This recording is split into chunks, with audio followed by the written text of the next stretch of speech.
Bullshit. Pretend for a moment we've entered a parallel universe, free of bullshit and full of bold solutions. That's what the No BS Marketing Show is all about. I'm your host, Dave Mastovich. Our guest today is Stephan Bontrager, Director of Communications for Riverlife, a public-private partnership working to build downtown Pittsburgh's urban riverfront park system. But first, let's cut the bullshit. Why do people who work in communications, PR, or marketing struggle with praise? Why do they fumble the thank you time and again? What do I mean by that? When you've helped someone in your organization by saving the day, which people in our space do quite a bit, and you get some project done for them, drilling down their target markets, forcing them to focus on one big idea with their message, landing media coverage, coming up with a creative idea for a promotion, or even something as simple as taking their bland presentation deck and turning it into a wow.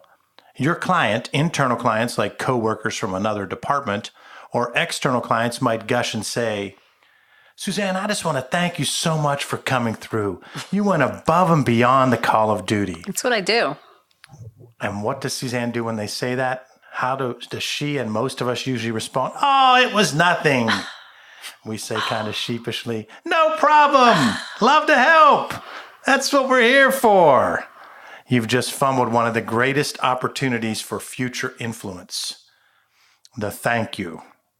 Robert Cialdini of Stanford University researched and wrote a book about influence, the science and practice of the weapons of influence. The book sold 3 million copies and made the New York Times bestsellers list, as did Cialdini's other 2 books. One of his 6 principles of influence is reciprocity. The rule requires that one person try to repay what another person has done.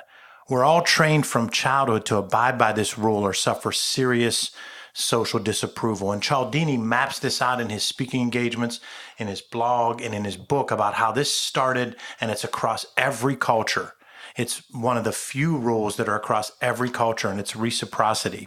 So the next time someone says, Suzanne, thank you, respond with, hey, I know you'd do the same for me. Bingo, the rule of reciprocity has just kicked in. You've earned repayment. You've got the bank account growing. You'll be able to cash it in without even asking for it.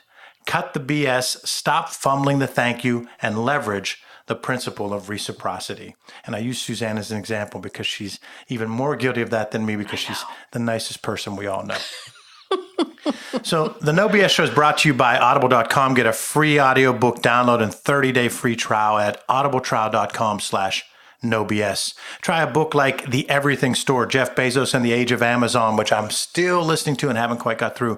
You can download it for free today. Again, go to audibletrial.com/NoBS. Get a free audiobook. You have over 180,000 titles to choose from for your iPhone, Android, Kindle, or MP3 player. Stephan Bontrager is Director of Communications for Riverlife, a public-private partnership working to build downtown Pittsburgh's urban riverfront park system. Prior to Riverlife, Stephan was Director of Education and Community Engagement for public radio station 91.3 FM WYEP, where he also served as the on-air midday mix host, which means he's a ringer for today's No BS Show. Stephan, welcome to the show. Thank you very much. It's great to be here. We're excited to have you, and I want to learn all about your organization and your big event that's coming up. So let's start, though, by having you walk us through your educational background and your career journey. Absolutely. So I was born in Denver, Colorado, and I lived there for the first 18 years of my life, and then went to undergrad at a tiny little school called Goshen College in northern Indiana. And then after I came out of there, I went back to Denver, and my very first professional job out of undergrad was working for an in-house advertising agency for a major national brewing company. And I'm sure if you think about Colorado and brewing companies, you can probably piece together who it was.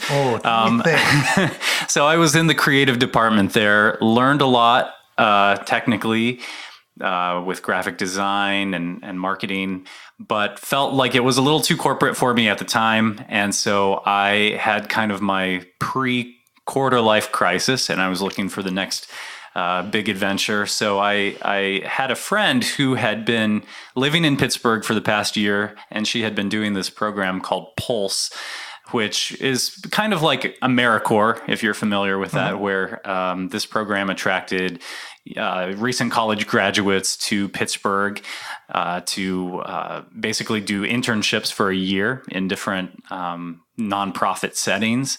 And it really was a program that was trying to reverse the drain that Pittsburgh had seen with its young, creative, professional community.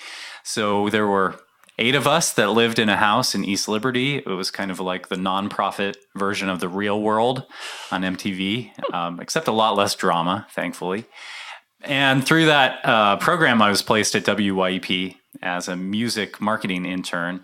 And then after my year at Pulse was up, it just so happened that one of the on-air spots for the midday mix was open, and I applied for it thinking there was no shot of me getting that position. I had never been a professional DJ before. I had done a little radio in college, but they were crazy enough to give me a chance. So I was on the air for about 5 years. And then, as you mentioned, I transitioned into a position off the air directing community engagement programs. And that was tied directly to me going back to school to get my master's degree at Point Park University right here in Pittsburgh. So I did that part-time in the evenings while I spun the records during the day, and then eventually, became this director of communication or director of community engagement. And then I moved over to River Life about 7 years ago. Different field. I'm working now in basically civic projects. River Life is a nonprofit that works to reclaim and restore Pittsburgh's riverfronts. So it's quite different from public broadcasting, but I'm using a lot of my communications skills in the director of communications role I'm in right now. I want to spend a lot of time on River Life, but I'm also going to go all the way back. You grew up in Denver. What made you choose Goshen as your college? It was a college. It's a small Mennonite religious college, if anyone knows what Mennonites are. It's a lot of people think that Mennonites are Amish, but my family is Mennonite. Or former Mennonite. And so my parents had gone to that college, and I came from big city Denver. I was kind of interested in trying out a small town college life. And so I went to Goshen in the middle of cornfields and very small population. And it was a great experience. I learned that I did not want to live in a small town, and the city was the place for me. But I had a really good experience there. Then you go back home and you land with some brewery. So you're working there. So you come back home and you're now 21, 22, 20, somewhere around that age. And you're working for one of the major companies, not only there, but everywhere. And you get some great experience. So talk about that and what led you to move on. Yeah, well, I know this is the No BS podcast, so I might be jumping ahead. But one of my first kind of experiences with experiencing BS in a corporate culture was during those first couple of days at the ad agency. And I want to say it was an extremely valuable opportunity. I was working next to some of the most creative people in the industry, very talented folks. And it was an incredible opportunity to see how advertising works from within a big corporation. But it was, there were a couple of things that struck me the wrong way. The first was that it was really my major first exposure to digital image editing, i.e. photoshopping. And it's no surprise that airbrushing and photoshopping in some form has happened for decades. But this was, back in the early 2000s. And on the first week I was there, I'll always remember this particular beer company had signed up Ivana Trump, Donald Trump's first wife. Shut up. As a spokesperson for this big cash giveaway that they were doing, national cash giveaway. And my first week was spent watching a senior graphics editor airbrush Ivana Trump. I hope she's not listening to this, because she might deny that was ever something that needed to be done to her face. But it was just a really eye-opening experience of like, wow, there's a lot of BS that goes into the images that we put out there into the world. And, I also was learning all about, point of sale. Like we were basically working on cardboard cutouts that would go in the beer distributors, big cardboard cutouts of Ivana Trump holding, a bunch of $100 bills. And so I'm just trying to visualize this campaign. It's just illogical. I mean, even at her peak of notoriety, I can't imagine she'd have been a great person for campaign. I think they were looking for someone who is aligned with the image of wealth it was kind of campy. It was over the top, but it was just really fascinating seeing how you can manipulate an image of someone. And she's a beautiful woman. And many would say there was no need to do anything to her. And yet for this particular campaign, that was happening. So the plus side of that was I learned a lot of fantastic technical skills in photoshopping that I still use today. I'd like to say that I use them for a little bit more noble causes, but that was pretty eye-opening. The other thing that struck me the wrong way with the corporate experience was this particular beer company was really trying to market to a diverse audience. They were trying to get more women drinkers. They were trying to get more African American and Latino drinkers. They were trying to get more gay and lesbian drinkers. And they had these different departments that all did outreach to these communities. And yet the company itself very publicly gave contributions to political causes and candidates that were, some might say, directly opposed to the best interests of those groups that they were targeting.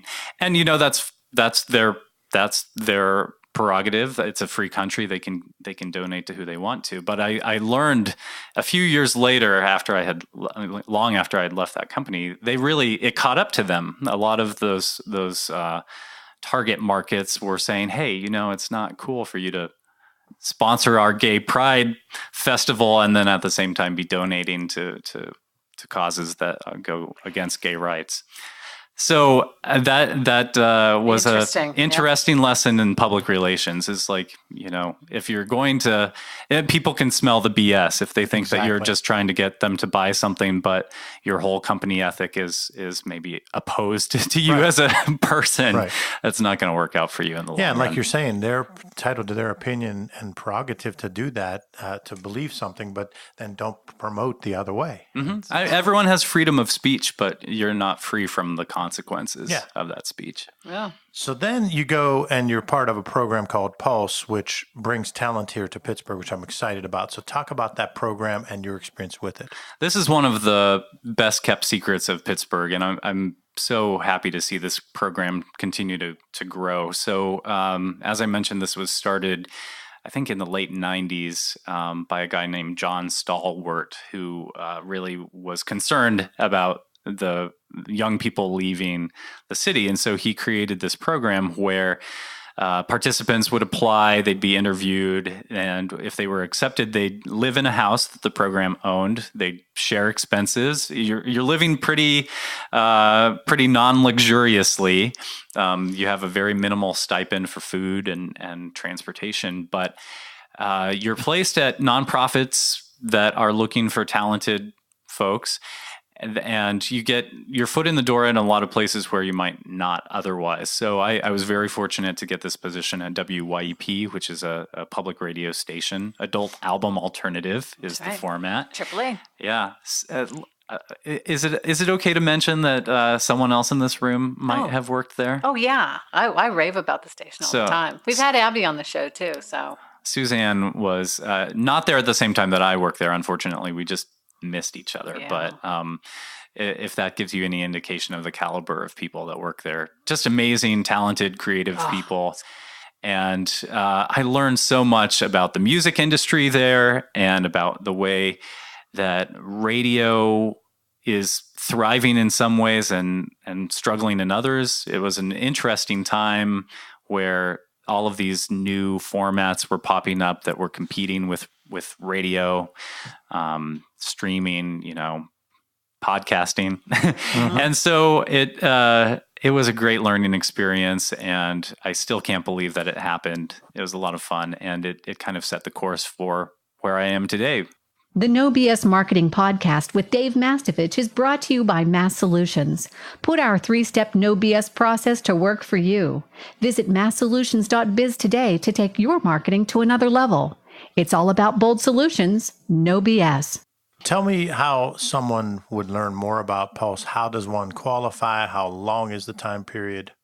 Yeah, so what you would do is you go to the website, which I believe is pulsepittsburgh.org. And usually they are recruiting for when you're in your final semester or two of college. And if you're looking for what the next step is going to be after college, you set up an interview. I think it can happen over Skype if you're out of state. And what's been so cool is that after that year ends at the nonprofit place of employment, a lot of those employers hire on full-time, as is what happened with me at WYP. And so it's a great way of really getting your foot in the door. And a lot of those Pulse participants end up staying in Pittsburgh.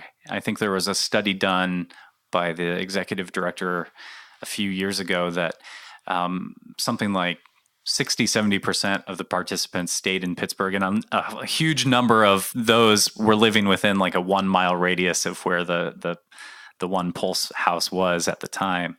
It's so phenomenal to see the program growing. The current executive director, Chris Cook, who's been kind of a mentor of mine, has done an incredible job of expanding the program. So it went from one house to 3 houses to now I think there's 6 or 7 houses all throughout That's what I was the going to city. ask you. So at the beginning, was it the same location where the house was? Yeah, it was this big old house in East Liberty on Stanton Avenue, kind of falling apart a little bit, but it's probably the biggest house I'll ever live in. We all, there were 8 of us and we all had our own bedroom, but it was just this old house that they bought really inexpensively back in the day and fixed up. And so we had a great place to stay. And as I mentioned, we lived pretty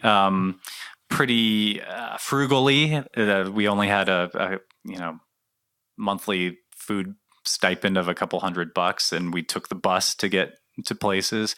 But it was a fantastic way of learning what your limits are, learning how to live with less, and then also just getting to know the city. One of my favorite things was hopping on the bus and just getting lost and learning about different Pittsburgh neighborhoods. When I was in Leadership Pittsburgh, even though I grew up in Western Pennsylvania and had worked in the city at a number of different places, when I was elected to Leadership Pittsburgh, I still learned so much because those types of organizations are invaluable because they force us to do things that we wouldn't normally do. So Leadership Pittsburgh would take an entire day out of the month, and we would go to multiple places. You'd spend a half day at this organization, a half day at this, and you see places that you don't usually see. So that Pulse program took those 8 people, and now if it's 48 in 6 houses, you're getting those people to really understand the region. So it's believable that 70% would stay. That's exactly right. It was this, in a way, it was a very luxurious experience because you had this year to work at a nonprofit employer, but then there was one day a week where we did exactly what you said, where we would go explore different things around Pittsburgh, and you'd have the whole day to go find these little pockets of the community, these cool little things that make Pittsburgh, and really fall in love with the city. And that's, I think, one of the things I appreciated the most about the program. That's Stephan Bontrager of River Life, and he's talking to us here on the No BS Marketing Show. I'm your host, Dave Mastovich. Stephan, we still have to get to River Life where you've got the 7 years in, but before that, who are your mentors other than parents, and how have they impacted you? Well, Chris Cook, who I mentioned, is the executive director of Pulse, is just a phenomenal guy. He's like this big teddy bear, and anyone who meets him would probably describe him that way. But he is such a prime example of how to lead with a positive attitude and also how to do a lot with very limited resources, and also how to believe in a vision. There were so many good people in that position before him, but he really, when he stepped in, he saw the potential for growth. He knew that the Pulse program was really something that could tap into college graduates and really get people to fall in love with Pittsburgh. And so it's scary to take on additional properties and to grow your program and to think of increasing the number of people you serve and all the growing pains that could come with that. But he just had a steady vision and he saw it through, and that's been really inspiring for me. The other mentor that I would point to would be WYEP DJ Rosemary Welsh. She's of the afternoon mix, and she's a Pittsburgh icon. And she was, I was very green when I started on the air, and she just has this aura of calm and presence when she's on the microphone that I would just sit in the other studio and just listen to her and just watch through the glass how she conducts herself on the microphone and how she has this just quiet confidence. She's tremendously funny. She's so quick on her feet. And when it comes to interviewing people, she's interviewed some of the biggest names in popular music, and it never ruffles her. Mm-hmm. And interviewing someone, I have found out, can be one of the most challenging, difficult things to do, especially if there's a live performance aspect, if the guitar string breaks or you have to fill time. And she's been an amazing role model to learn from. And so I would say Rosemary. She's coming up, I want to say it's like 38 years on the air. Yeah. And she started out as an intern. She, back when WYEP was, I think, like in a stable on Chatham's campus, the public radio ethos of shove the station into some cheap place with cheap rent.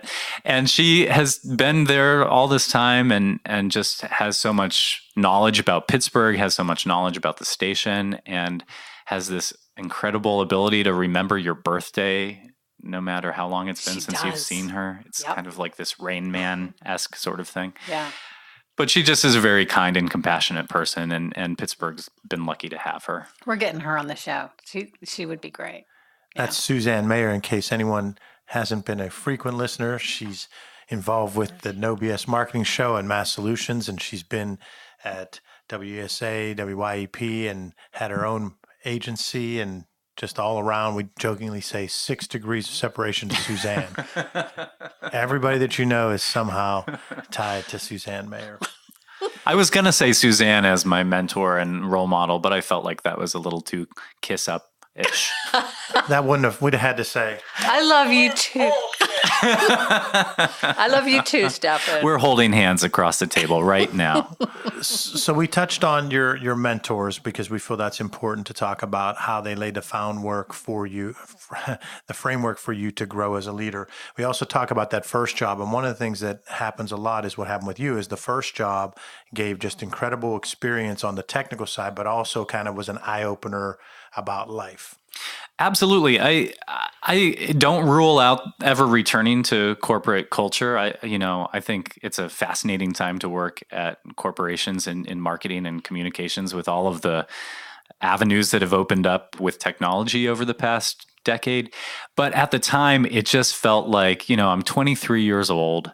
This is really corporate. This is really kind of artificial, especially with the airbrushing and the cheesiness of some of the campaigns we were working on. And it just was not the right fit for me. I felt like, these are some of the best years of my life. I have the energy and the lowered standards to go, do something a little grittier than what I'm doing right now.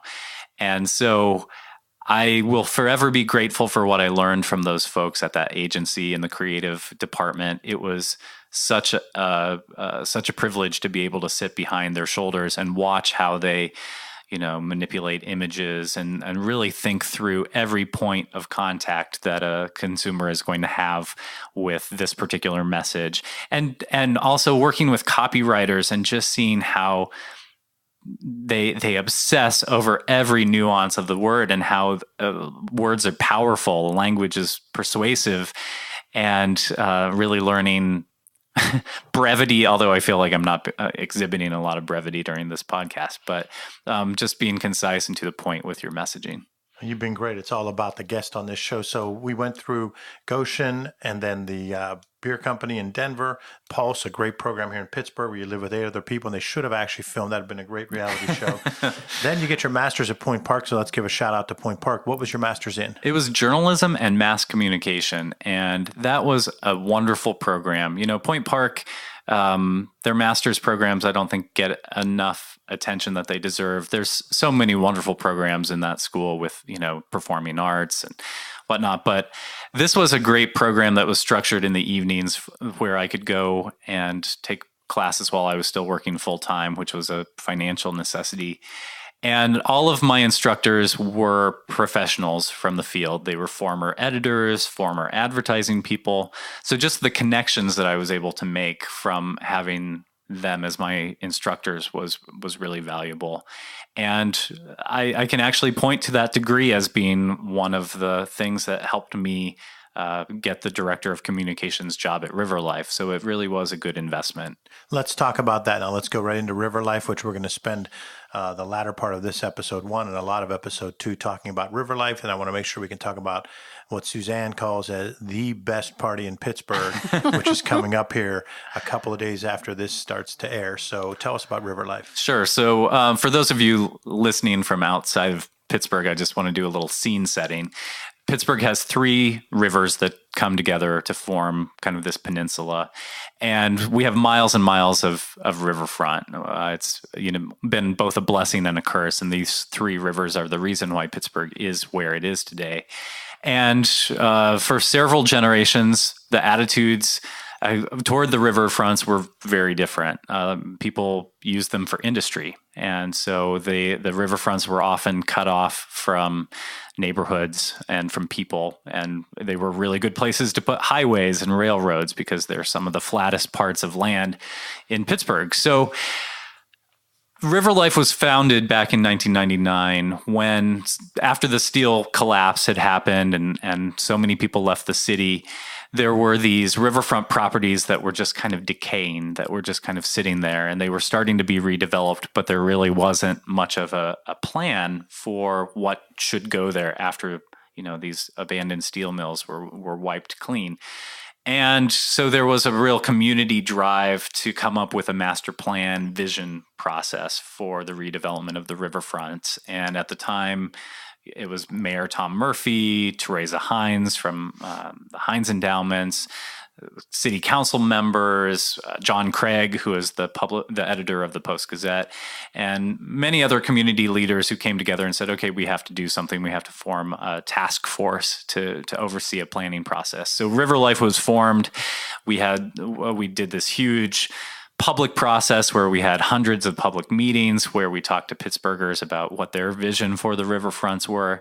And then that all got synthesized into a master plan for creating parks and trails and open space along the riverfronts. And one of the first big pieces of that plan to be implemented was the North Shore when the new stadiums were built. That had already been in process, but River Life really stepped in and worked with a lot of the partners to advocate for green space and push back those stadiums from the riverfront so that there would be room for public amenities. And also branding, changed it from the north side to the North Shore. Yeah, that's always been, I'm not sure exactly whose idea that was. And that's an interesting case in branding because technically rivers don't have shores, but the North Shore, I think, was a concept that people could wrap their head around because it makes you think of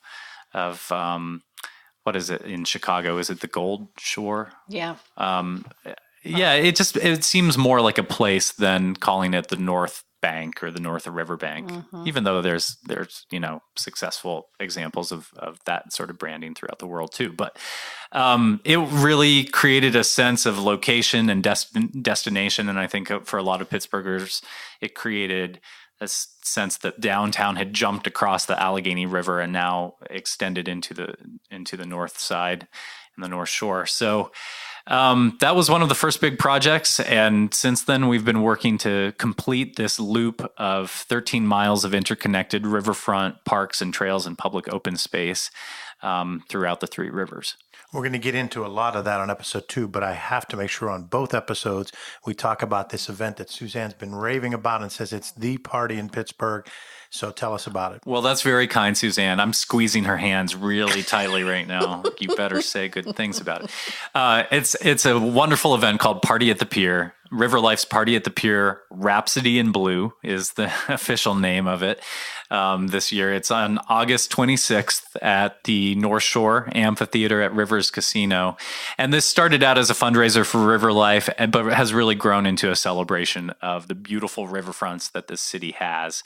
It's an outdoor, upscale cocktail event that happens right on the river. We saw that there was not really anything like that happening in Pittsburgh that we were aware of, and that there was kind of the need for people to get dressed up and go have a nice craft cocktail on the water. And we have complimentary boat cruises from the Gateway Clipper. This year, we're going to have a laser show from Lightwave International. Whole thing is title sponsored by PNC. I have to make sure to give them their due credit because they've been a wonderful supporter of this event for the past 7 years. It's hard to believe that this thing is in its 7th year, but it's going to be the biggest one ever. We're expecting about 900 people, and tickets are selling quickly at partyatthepier.com.